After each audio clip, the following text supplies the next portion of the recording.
家人有打呼噜和睡眠呼吸暂停的困扰，胖叔可为您义务提供远程睡眠监测服务。大家好，我是胖叔。就打呼噜来说，在中国历史的传统上打呼噜对于女性来说是一个非常隐私的事情，也是一个难以启齿的事情，所以很多女性打呼噜都不太乐意去医院做检查。那么打呼噜对于来说的话，一般我们分为单纯性鼾症和睡眠呼吸暂停这两种情况。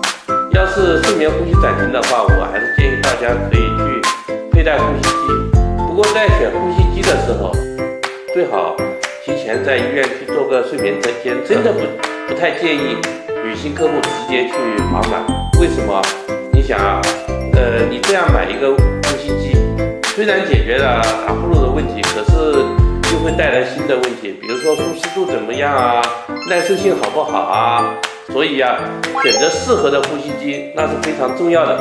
我还是强烈的再次建议大家去医院做一个睡眠监测，然后根据实际需要去选择合适的呼吸机。